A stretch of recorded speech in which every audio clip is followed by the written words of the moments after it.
Hi, I'm Tim. Welcome to Watchbox, and thanks for logging on. If you love this watch, email me, tmosso@thewatchbox.com. It is in the description below. It is your purchase and pricing email question line for buying this or any watch you see on any Watchbox platform. Please reach out to me directly. Email tmosso@thewatchbox.com for purchase and pricing details. Today we are discussing a watch launched in the 2017 model year in 30 pieces, made of titanium and vast. This is the Urwerk UR-T8, their first transformable watch.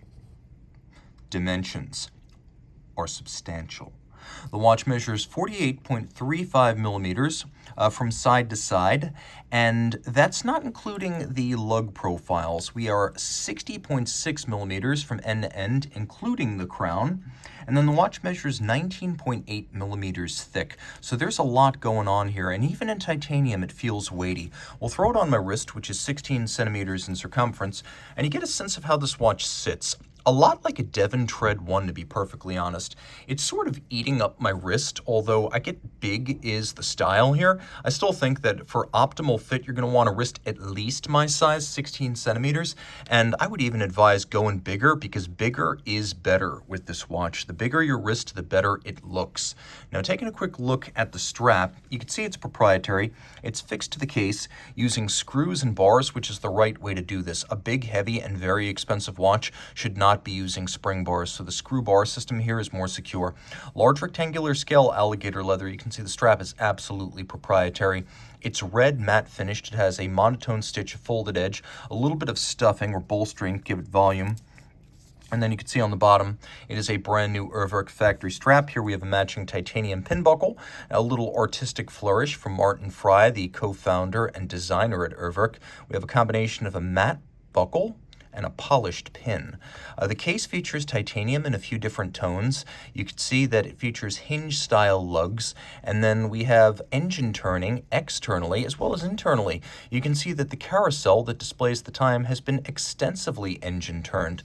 And then we have a system that will be well known to Urwerk fans, a satellite time display that is digital, so what you're looking at is 11:30. It's really that simple. The satellite is fun to play with and intuitive to read. Here now you can see it is 12:15. Now you can see it is 1:45, just like that. And there's plenty of luminescence. Don't fret about that. This watch is actually surprisingly bright in the dark.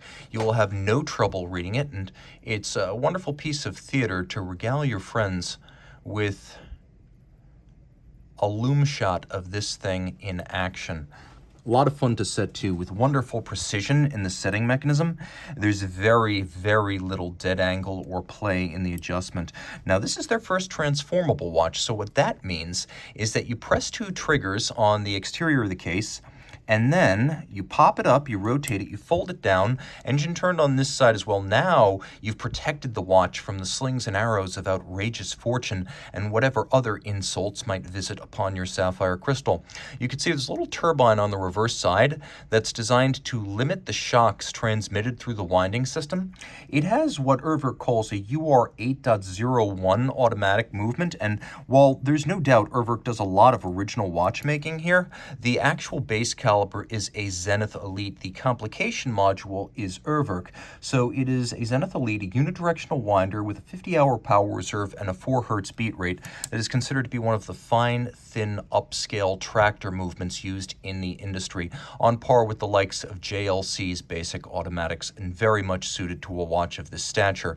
Water resistance, 30 meters, but you probably don't want to test your luck with this watch in the water. There are other watches that are better for swimming. This is a 30-piece limited edition, and if you look at the watch in profile, you can see little notes like turbine automatic, as well as the individual numbering. This is the 20th anniversary watch from 2017.